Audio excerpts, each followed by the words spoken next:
Fact check, hold on.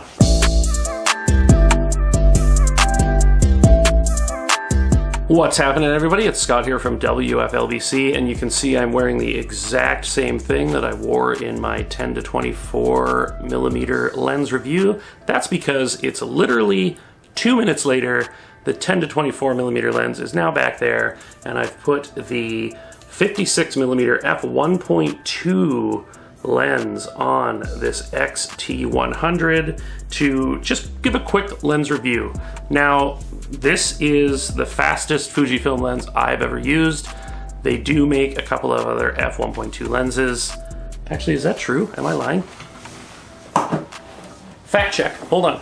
2,000 years later. Okay, I totally lied to you guys. This is the fastest Fujifilm X series lens currently made. All of the rest of their fast primes are f1.4. There is supposed to be a 33mm f1.0 lens arriving in 2020, but we don't have that now, so I'm not going to talk about it.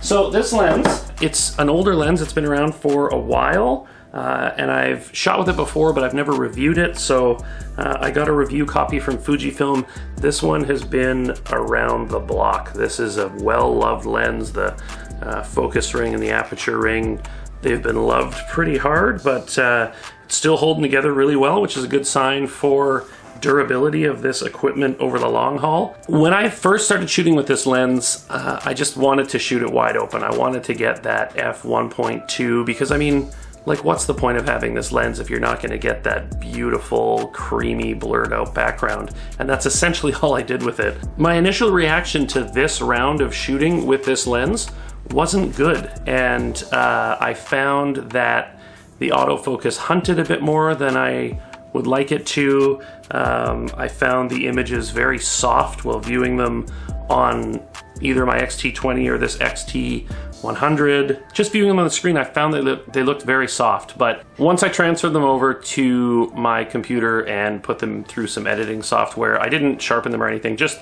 wanted to get a look at the actual files. They look incredible. They're razor sharp, even wide open. The center of the lens is incredibly sharp, and it's pretty sharp out to the corners as well, but with f1.2, obviously there's gonna be a little bit of sharpness fall off. I didn't find there was a lot of vignetting, which is great for this fast of a lens. It is still, I mean, the creamiest, widest aperture lens you can buy for the Fujifilm X series. So if you're into that super bokeh, blurred out background, this is definitely the lens for you. That being said, I still prefer the original XF35 1.4 to this lens. They both don't have the fastest autofocus, but there's just something about that 35mm lens. It's just, maybe it's personal preference, but I do like it better. There is an alternative to this lens, the 50mm f2, which is considerably less expensive.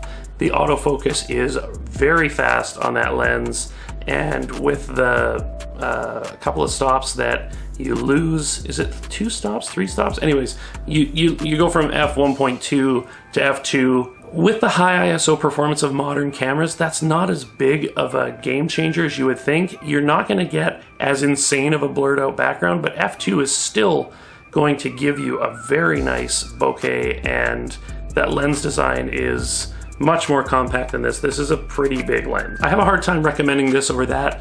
You can't go wrong with this, especially if you're a portrait shooter. This is the lens you want for sure. But if you're on a budget, I would probably steer you towards the 50mm f2. Another quick review, same clothes, same space, same lighting, same everything, same guy talking away about cameras. I'll see you guys in the next one. As always, don't forget to like, comment, and subscribe. And I'll be doing my wrap-up review on this XT100 in the next couple of weeks. I think that this camera it's just gonna slip under the radar for so many people, and that's a darn shame because it's fantastic. I love it. See you next week. Bye.